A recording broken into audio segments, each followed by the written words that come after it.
ಎಲ್ಲ ನನ್ನ ಸ್ಪರ್ಧಾ ಮಿತ್ರರಿಗೂ ವೆಲ್ಕಮ್ ಟು ಅವರ್ ಸ್ಪರ್ಧಾ ಮಾಹಿತಿ ಯೂಟ್ಯೂಬ್ ಚಾನಲ್. ಹೋದ ಕ್ಲಾಸಲ್ಲಿ ಏನು ನೋಡಿದ್ವಿ ಅಂದ್ರೆ ರಕ್ತ ಕಣಗಳ ಬಗ್ಗೆ ಅಧ್ಯಯನ ಮಾಡಿದ್ವಿ. ಅದರಲ್ಲಿ ಇನ್ನೊಂದು ಉಳಿದಿತ್ತು, ಯಾವುದು? ಪ್ಲಾಸ್ಮಾ. ಪ್ಲಾಸ್ಮಾದ ಬಗ್ಗೆ ಅಧ್ಯಯನ ಮಾಡುವುದಕ್ಕೆ ಸಿರಾಲಜಿ ಎಂದು ಕರೆಯುವರು. ಅದು ಪ್ಲಾಸ್ಮಾ ಬಗ್ಗೆ ಅಧ್ಯಯನ ಮಾಡೋದಕ್ಕೆ ಏನಂತ ಕರೀತಾರೆ ಅಂದ್ರೆ ಸಿರಾಲಜಿ ಎಂದು ಕರೆಯುತ್ತಾರೆ. ರಕ್ತದ ಬಗ್ಗೆ ಅಧ್ಯಯನ ಮಾಡೋದಕ್ಕೆ ಏನಂತ ಕರೀತಾರೆ ಅಂದ್ರೆ ಪ್ಲಾಸ್ಮಾದ ಬಗ್ಗೆ ಅಧ್ಯಯನ ಮಾಡೋದಕ್ಕೆ ಸಿರಾಲಜಿ ಎಂದು ಕರೆದರೆ, ರಕ್ತದ ಬಗ್ಗೆ ಅಧ್ಯಯನ ಮಾಡುವುದಕ್ಕೆ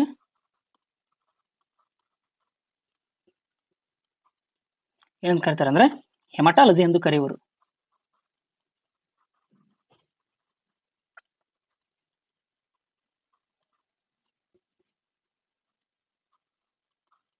ಲಜಿ ಎಂದು ಕರೆಯುವರು. ರೋಗಗಳ ಬಗ್ಗೆ ಅಧ್ಯಯನ ಮಾಡೋದಕ್ಕೆ ಏನಂತ ಕರೀತಾರೆ ಅಂದ್ರೆ ಪ್ಯಾಥಾಲಜಿ ಎಂದು ಕರೆಯುವರು.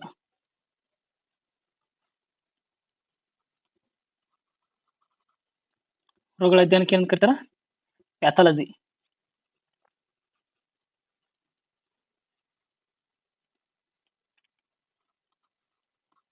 ಲಜಿ ಎಂದು ಕರೆಯುವರು.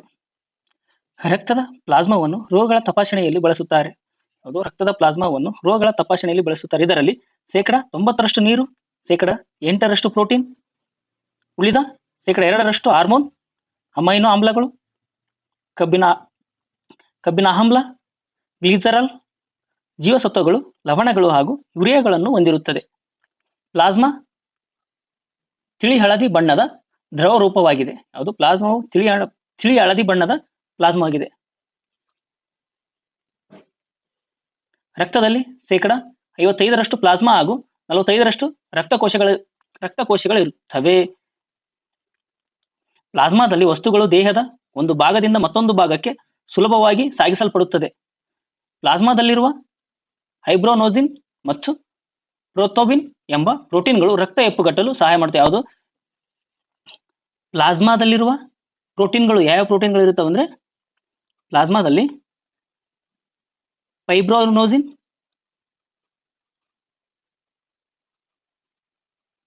ಫೈಬ್ರಿನೋಜಿನ್ ಮತ್ತು ಪ್ರೋಥೋಬಿನ್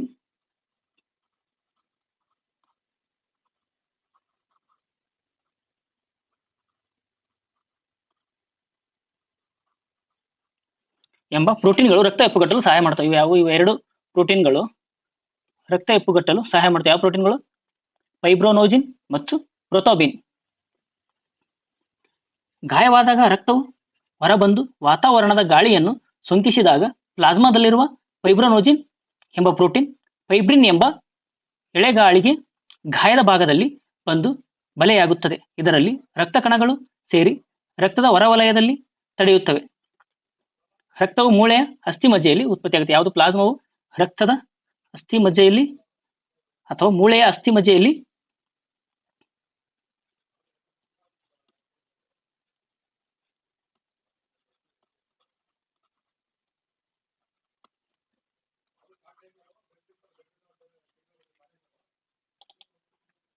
ಉತ್ಪತ್ತಿಯಾಗುತ್ತದೆ.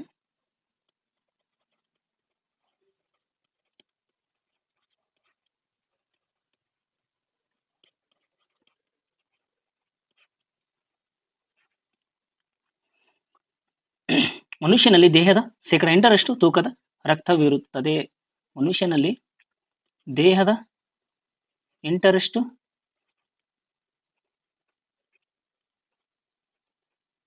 ಮಾನವನ ದೇಹದ 8% ರಕ್ತವೇ ಆವರಿಸಿರುತ್ತದೆ.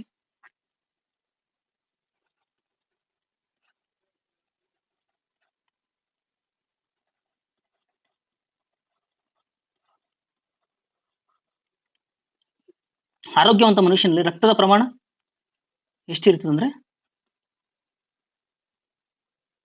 5.5 ಲೀಟರ್. ಇದು ಆರೋಗ್ಯವಂತ ಮನುಷ್ಯನಲ್ಲಿ ಇರುವಂತಹ ರಕ್ತವು.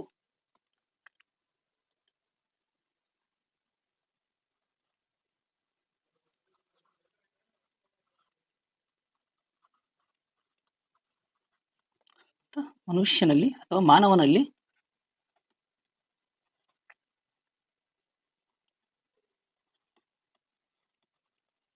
ಇರುವಂತ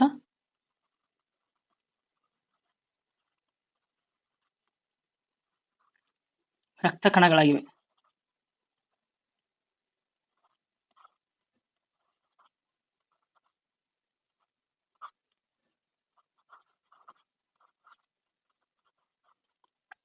ರಕ್ತದ ಪರಿಚಲನೆಯನ್ನು ಕಂಡುಹಿಡಿದವರು ಯಾರು? ರಕ್ತದ ಪರಿಚಲನೆಯನ್ನು ಕಂಡುಹಿಡಿದವರು ಯಾರು? Doctor William Harvey.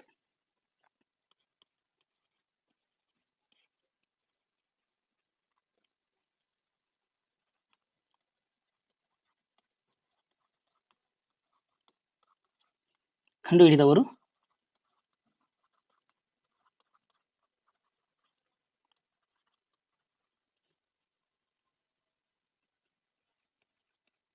ಯಾರಂದ್ರೆ ವಿಲಿಯಂ ಹಾರ್ವೆರ್ ಅವರು. ಡಾಕ್ಟರ್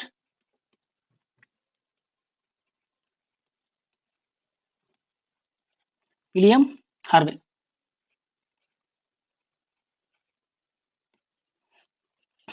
ಮಾನವ ರಕ್ತ ಪ್ರತ್ಯಾಮ್ಲೀಯ ಗುಣಗಳನ್ನು ಹೊಂದಿರುತ್ತದೆ. ಮಾನವನ ರಕ್ತ ಪ್ರತ್ಯಾಮ್ಲ ಗುಣವನ್ನು ಹೊಂದಿರುತ್ತದೆ. ಮಾನವನ ರಕ್ತದ pH ಮೌಲ್ಯ. ಮಾನವನ ರಕ್ತದ pH ಮೌಲ್ಯ ಎಷ್ಟು? Very very important. ಯಾಕಂದ್ರೆ ಎಷ್ಟೋ ಎಕ್ಸಾಮ್ಗಳಲ್ಲಿ ಈ ಕ್ವಶನ್ ಕೇಳಿದಾನೆ. ಮಾನವನ ರಕ್ತದ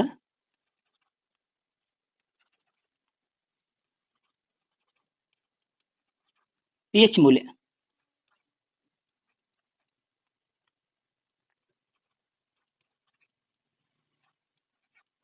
ಎಷ್ಟಂದ್ರೆ 7.4.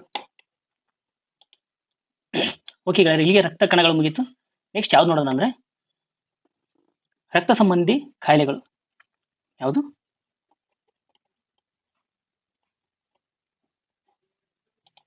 ರಕ್ತ ಸಂಬಂಧಿ ಕಾಯಿಲೆಗಳು.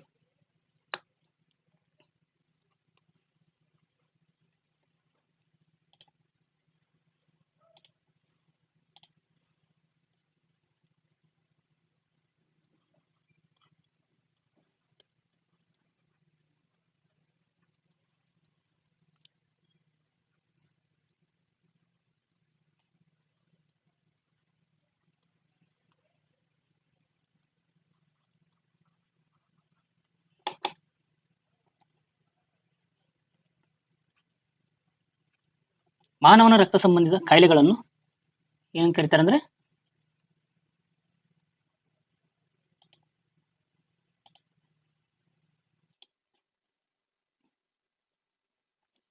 ಏನಂತ ಕರೀತಾರೆ ಅಂದ್ರೆ ಎರಿಥ್ರೋಬ್ಲಾಸ್ಟೋಸಿಸ್.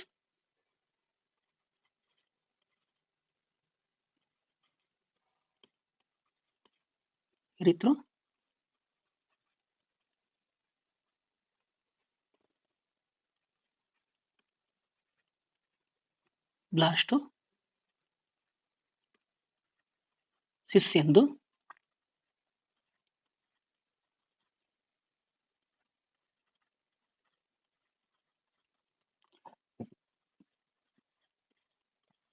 ಯಾವುದಕ್ಕ ಮಾನವನ ರಕ್ತ ಸಂಬಂಧಿಸಿದ ಕಾಯಿಲೆಯನ್ನು ಎರಿಥ್ರೋಬ್ಲಾಸ್ಟೋಸಿಸ್ ಎಂದು ಕರೆಯುವರು.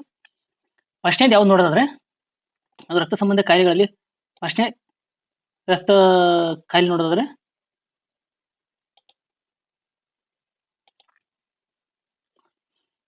ಹಿಮೋಫಿಲಿಯಾ. ಅದು ಫಸ್ಟ್ನೇದು ಹಿಮೋಫಿಲಿಯಾ.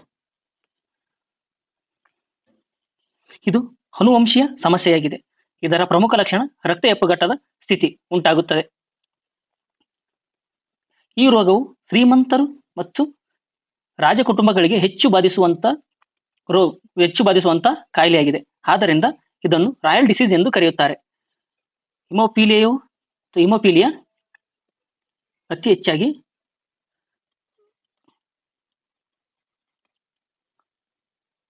ಯಾರಿಗೆ? ಶ್ರೀಮಂತರ ಹಾಗೂ ಮತ್ತು ರಾಜರ ಕುಟುಂಬಗಳಿಗೆ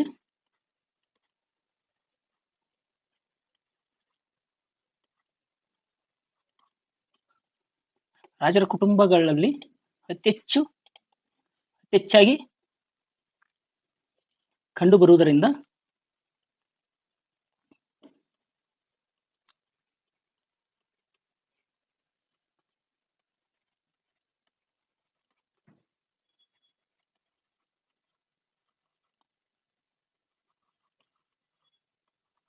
ಏನಂತ ಕರೀತಾರೆ ಅಂದ್ರೆ ರಾಯಲ್ ಡಿಸೀಸ್ ಎಂದು ಕರೆಯುತ್ತಾರೆ.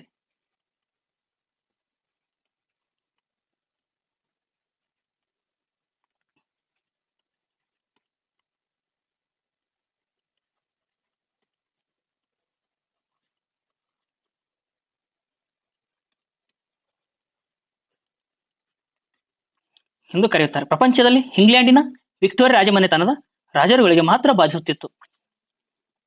ಈ ಕಾಯಿಲೆಯು ವಿಕ್ಟೋರಿಯಾ ಇಂಗ್ಲೆಂಡಿನ ವಿಕ್ಟೋರಿಯಾ ರಾಜಮನೆತನದ ರಾಜರುಗಳಿಗೆ ಮಾತ್ರ ಬಾಧಿಸುತ್ತೆ. ಈ ರೋಗವು ಗಂಡಿಗೆ ಮಾತ್ರ ಬಾಧಿಸುವಂತ ರೋಗವಾಗಿದೆ.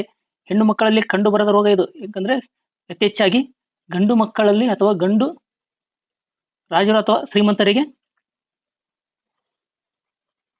ಗಂಡು ಮಕ್ಕಳಲ್ಲಿ ಅತ್ಯಚ್ಚಾಗಿ ಕಾಣಿಸುವಂತ ರೋಗವಾಗಿದೆ ಅಂತ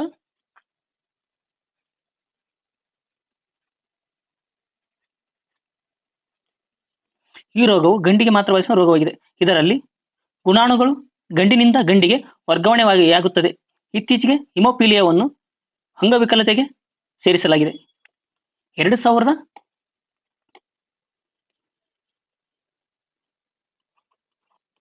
2016 ಡಿಸೆಂಬರ್ 3ರಂದು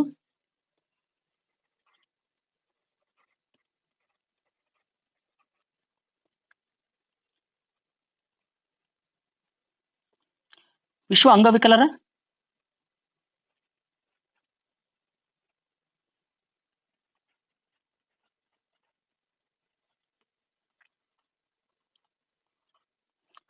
ದಿನದಂದು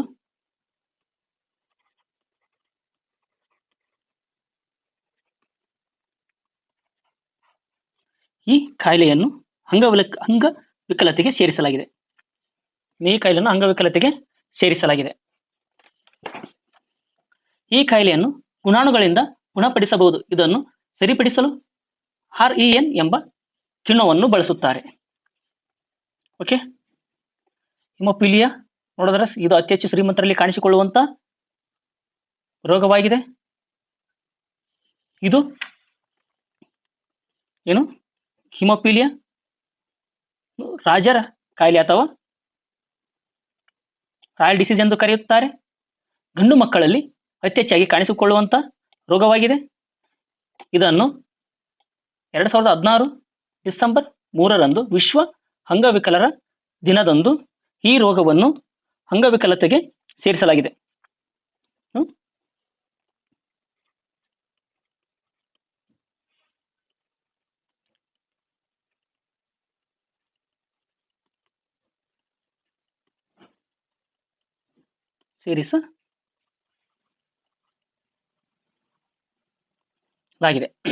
ಓಕೆ, ನೆಕ್ಸ್ಟ್ ಡಿಸೀಸ್ ನೋಡೋದಾದ್ರೆ ಯಾವುದು? ಸೀಕಲ್ ಸೆಲ್ ಅನಿಮಿಯಾ. ಸೀಕಲ್ ಸೆಲ್ ಅನಿಮಿಯಾ ಇದು ಒಂದು ಅನುವಂಶೀಯ ರೋಗವಾಗಿದೆ. ಇದರ ಲಕ್ಷಣ ನೋಡೋದಾದ್ರೆ ಕೆಂಪು ರಕ್ತ ಕಣಗಳ ಸೀಕಲ್ ಆಕಾರ ಹೊಂದಿರುತ್ತವೆ. ಸೀಕಲ್ ಆಕಾರ ಅಂದ್ರೆ ಇದೆ. ಅಂದ್ರೆ ಈ ರೋಗ ಬಂದರೆ ಮಾನವನ ರಕ್ತವು ಕುಡುಗೋಲು ರೂಪದಲ್ಲಿ ಬದಲಾವಣೆ ಹೊಂದುತ್ತದೆ. ಕೆಂಪು ರಕ್ತ ಕಣಗಳ ಆಮ್ಲಜನಕ ವಿನಿಮಯವಾಗುವುದಿಲ್ಲ. ಯಾವುದೇ ರಕ್ತ ಬಂದರೆ ಆಮ್ಲಜನಕದ ವಿನಿಮಯವಾಗುವುದಿಲ್ಲ. ವ್ಯಕ್ತಿಗೆ ಆಮ್ಲಜನಕದ ತೊಂದರೆಯಿಂದಾಗಿ ರಕ್ತಹೀನತೆ ಉಂಟಾಗುತ್ತದೆ. ಕೆಂಪು ರಕ್ತ ಕಣಗಳು ಲೋಮನಾಳಗಳಲ್ಲಿ ತೋರುವುದಿಲ್ಲ. ಇದರಿಂದ ರಕ್ತಸ್ರಾವ ಮತ್ತು ನೋವು ಉಂಟಾಗುತ್ತದೆ. ಕೆಂಪು ರಕ್ತ ಕಣಗಳ ಸೀಕಲ್ ಆಕಾರ ಈ ರೋಗ ಬಂದರೆ ಕೆಂಪು ರಕ್ತ ಕಣಗಳು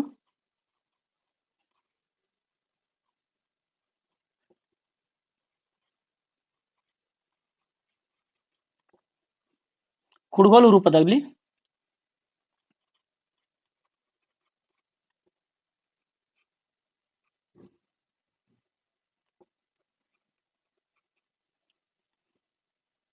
ಆಕಾರಕ್ಕೆ ಅಥವಾ ರೂಪಕ್ಕೆ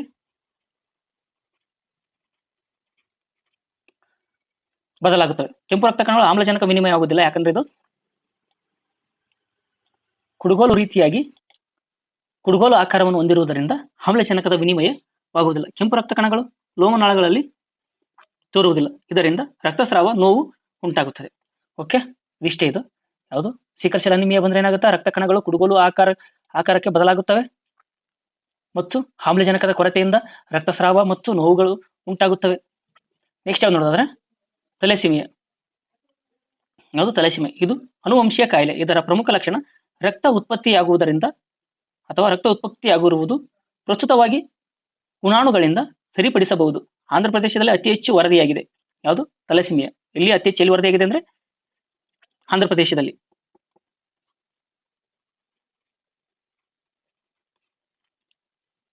ಆಂಧ್ರ ಪ್ರದೇಶದಲ್ಲಿ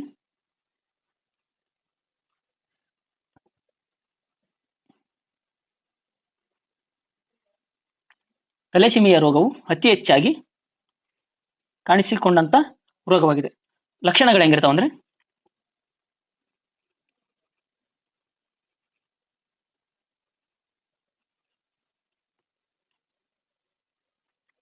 ರಕ್ತ ಉತ್ಪತ್ತಿಯಾಗದ ಸ್ಥಿತಿ ಒಂದೇ ಲಕ್ಷಣ ನೋಡಿದ್ರೆ ರಕ್ತ ಉತ್ಪತ್ತಿಯಾಗದ ಸ್ಥಿತಿ,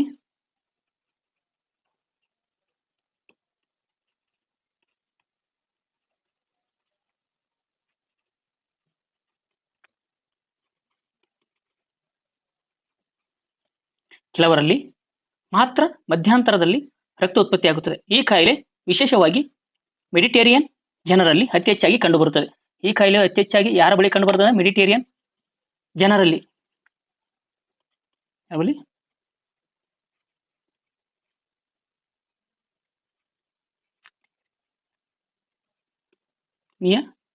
ಮೆಡಿಟೇರಿಯನಿಯ ಜನರಲ್ಲಿ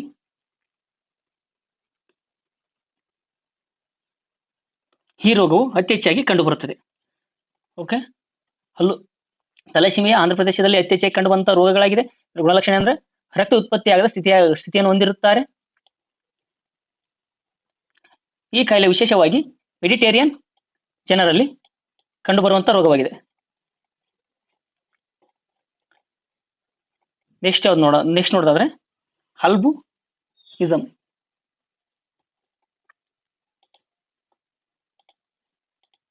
ಯಾವುದು?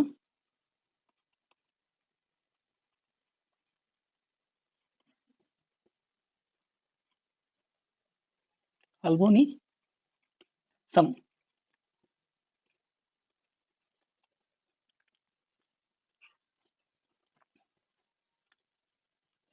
ಇದು ಚರ್ಮದ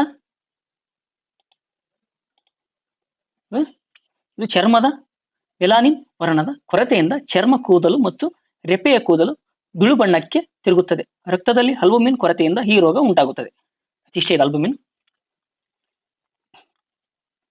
ಆಂಟಿಜೆನ್ ಮತ್ತು ಪ್ರಮುಖ ಗುಂಪುಗಳು ನೋಡೋಣ. ಆಂಟಿಜೆನ್ ಆಧಾರದ ಮೇಲೆ ರಕ್ತದ ಗುಂಪುಗಳು 4 ಗುಂಪುಗಳು. ರಕ್ತದ ಗುಂಪು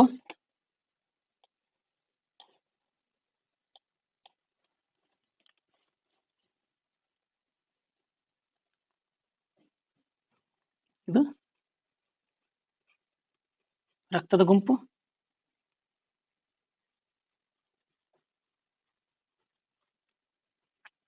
ಪ್ರತಿಜನಕ,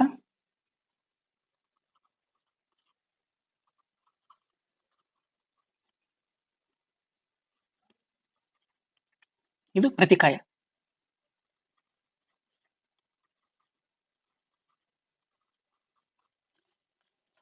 ರಕ್ತದ ಗುಂಪು ಎ ಹೊಂದಿದರೆ ಪ್ರತಿಜನಕ ಯಾವುದಿರುತ್ತೆ? ಏನೇ ಇರುತ್ತೆ.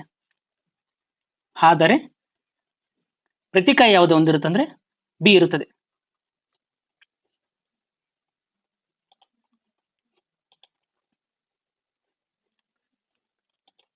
ಬಿ ರಕ್ತದ ಗುಂಪಲ್ಲಿ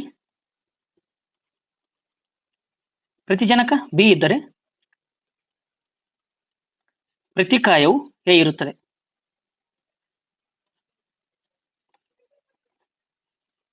ಎಬಿ ರಕ್ತದ ಗುಂಪಲ್ಲಿ ಪ್ರತಿಕಾಯ ಅಥವಾ ಪ್ರತಿಜನಕ ಎ ಮತ್ತು ಬಿ ಇದ್ದರೆ ಪ್ರತಿಕಾಯವು ಇರುವುದಿಲ್ಲ. ಇದರಲ್ಲಿ ಪ್ರತಿಕಾಯವು ಇಲ್ಲ. ಓ ರಕ್ತದ ಗುಂಪು ಇದರಲ್ಲಿ ಪ್ರತಿಜನಕ ಇಲ್ಲ, ಇರುವುದಿಲ್ಲ. ಇದರಲ್ಲಿ ಪ್ರತಿಜನಕ ಇಲ್ಲ, ಇರುವುದಿಲ್ಲ. ಆದರೆ ಪ್ರತಿಕಾಯ ಹೊಂದಿರುತ್ತದೆ. ಪ್ರತಿಕಾಯ ಅಂದ್ರೆ ಎ ಮತ್ತು ಬಿ. ಯಾವ ಇಂಪಾರ್ಟೆಂಟ್ ಅಂದ್ರೆ ಇವೆರಡು ಇಂಪಾರ್ಟೆಂಟ್. ಯಾವುದು? ಎ ಬಿ ಮತ್ತು ಓ. ಯಾಕಂದ್ರೆ ಎ ಬಿಯಲ್ಲಿ ಪ್ರತಿಕಾಯ ಇರುವುದಿಲ್ಲ, ಓ ಅಲ್ಲಿ ಪ್ರತಿಜನಕ ಇರುವುದಿಲ್ಲ. ಆದ್ದರಿಂದ ಇದು ಇವೆರಡು ಇಂಪಾರ್ಟೆಂಟ್.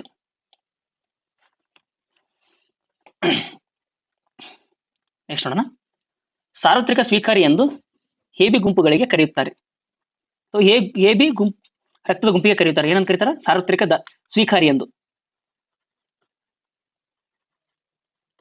ಸಾರ್ವತ್ರಿಕ ಸ್ವೀಕಾರಿ ಎಂದು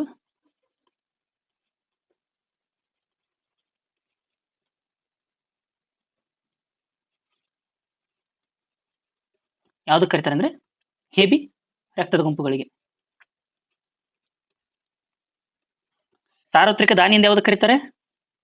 ಇದು ಸಾರ್ವತ್ರಿಕ ದಾನಿ ಎಂದು ಯಾವ ರಕ್ತದ ಗುಂಪಿಗೆ ಕರೀತಾರೆ ಅಂದ್ರೆ ಓ ರಕ್ತದ ಗುಂಪಿಗೆ ಸಾರ್ವತ್ರಿಕ ದಾನಿ ಎಂದು ಕರೆಯುವರು. ಭಾರತದಲ್ಲಿ ಇತ್ತೀಚೆಗೆ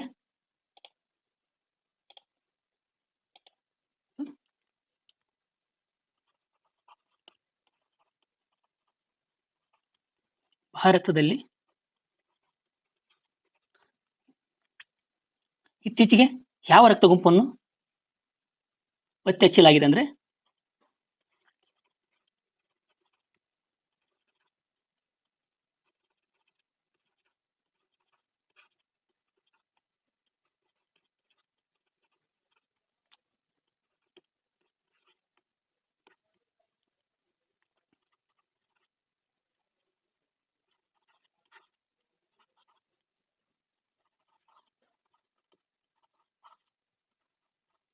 ಹಚ್ಚಿದೆ ಯಾವ್ದಂದ್ರೆ ಬಾಂಬೆ ರಕ್ತ ಗುಂಪು. ಯಾವ ರಕ್ತದ ಗುಂಪನ್ನು ಇತ್ತೀಚೆಗೆ ಪತ್ತೆ ಹಚ್ಚಿದಾರೆ ಅಂದ್ರೆ ಬಾಂಬೆ ರಕ್ತದ ಗುಂಪು. ಬಾಂಬೆ ರಕ್ತದ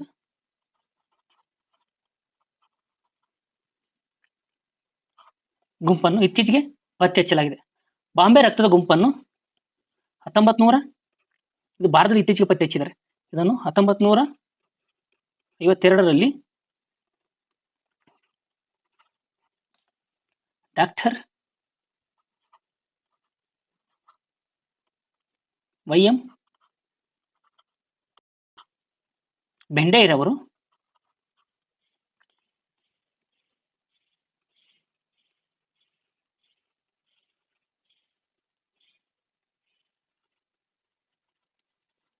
ಕಂಡುಹಿಡಿದಿದ್ದಾರೆ.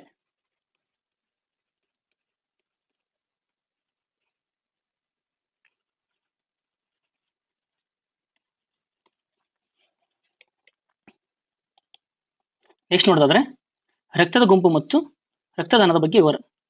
ಯಾವುದು?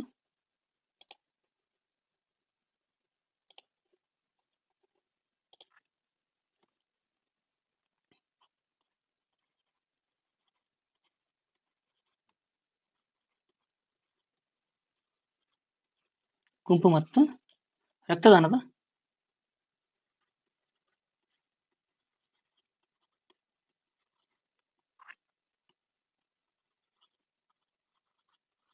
ವಿವರದ ಬಗ್ಗೆ ನೋಡೋಣ.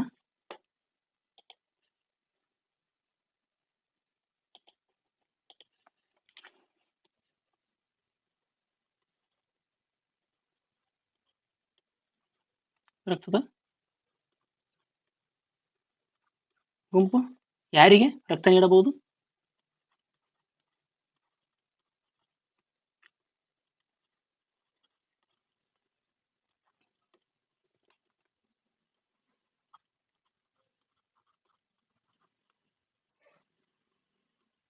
ಇದು ಯಾರಿಂದ ರಕ್ತ ಪಡೆಯಬಹುದು?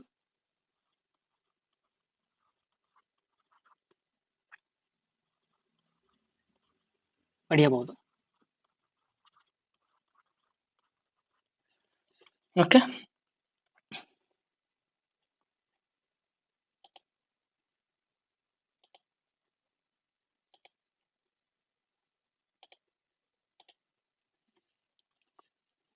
ಎ ರಕ್ತದ ಗುಂಪು ಯಾರಿಗೆ ರಕ್ತ ನೀಡಬಹುದು ಅಂದ್ರೆ ಎ ಮತ್ತು ಹೆವಿ ರಕ್ತದ ಗುಂಪುಗಳಿಗೆ ರಕ್ತದಾನವನ್ನು ಅಥವಾ ರಕ್ತ ನೀಡಬಹುದು. ಯಾರಿಂದ ರಕ್ತವನ್ನು ಪಡೆಯಬಹುದು? ಯಾವುದು? ಎ ರಕ್ತದ ಗುಂಪು ಯಾವ ರಕ್ತದ ಗುಂಪುಗಳಿಂದ ರಕ್ತವನ್ನು ಪಡೆಯಬಹುದೆಂದರೆ ಎ ಪಾಸಿಟಿವ್,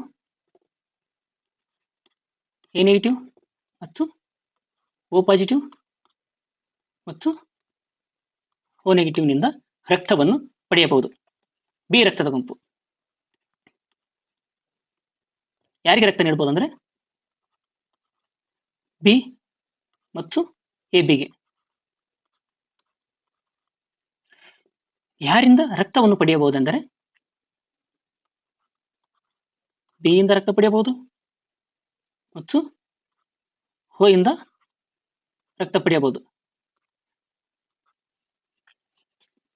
ಎ ಬಿ ನೋಡೋದಾದ್ರೆ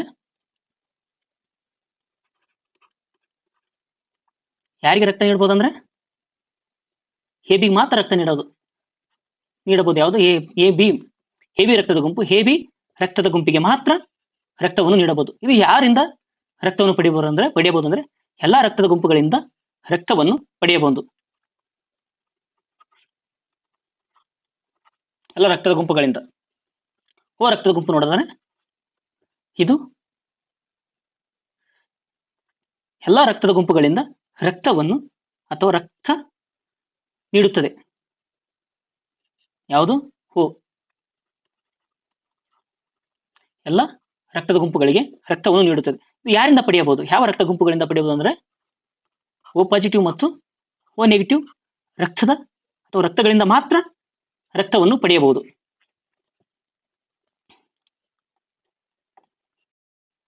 ಓಕೆ, ಇದು ಯಾರಿಂದ ರಕ್ತ ಪಡೆಯಬಹುದು, ಯಾರಿಗೆ ರಕ್ತವನ್ನು ನೀಡಬಹುದು, ಇದು ವೆರಿ ವೆರಿ ಇಂಪಾರ್ಟೆಂಟ್. ಇದು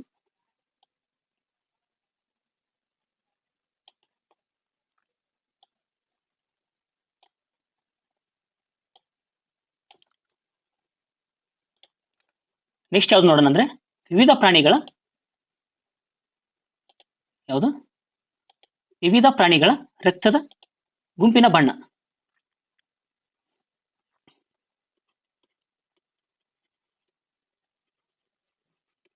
ವಿವಿಧ ಪ್ರಾಣಿಗಳ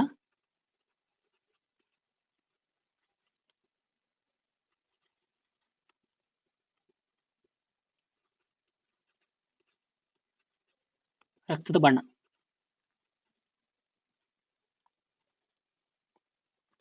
ಮಾನವನ ರಕ್ತದ ಬಣ್ಣ ಹೆಂಗಿರುತ್ತೆ ಅಂದ್ರೆ ಕೆಂಪು.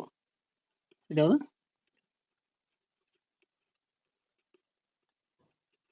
ಮಾನವನ ರಕ್ತದ ಬಣ್ಣ ಯಾವುದು? ಕೆಂಪು. ಮೃದ್ವಂಗಿಗಳದು ಮೃದುವಂಗಿಗಳದು ಯಾವ ತರ ಇರುತ್ತೆ ಅಂದ್ರೆ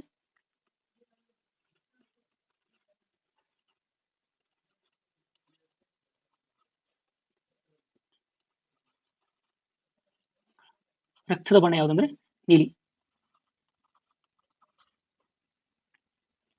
ಜಿರಳೆದು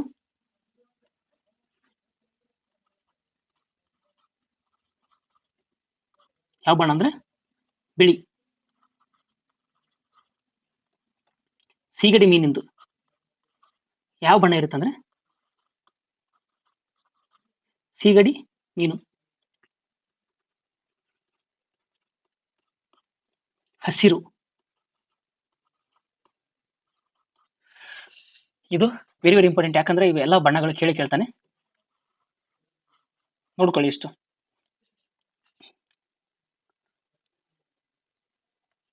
ನೆಕ್ಸ್ಟ್ ಏನ್ ನೋಡೋಣ ಅಂದ್ರೆ ವಿಶ್ವ ರಕ್ತ ದಿನ. ಯಾವಾಗ? ವಿಶ್ವ ರಕ್ತ ದಿನ. ವಿಶ್ವ ರಕ್ತ ದಿನ ಜೂನ್ 4. ಸಾರಿ, ಜೂನ್ 14, ಸಾರಿ 4 ಅಂದೆ, 14 ಜೂನ್ 14 ರಾಷ್ಟ್ರೀಯ ರಕ್ತ ದಿನ. ವಿಶ್ವ ರಕ್ತ ದಿನ ಆದ್ರೆ ಇದು ರಾಷ್ಟ್ರೀಯ ರಕ್ತ ದಿನ ಯಾವಾಗ?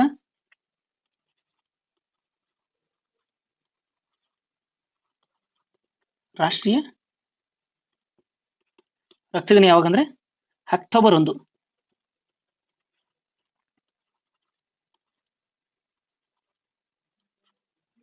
ಅಕ್ಟೋಬರ್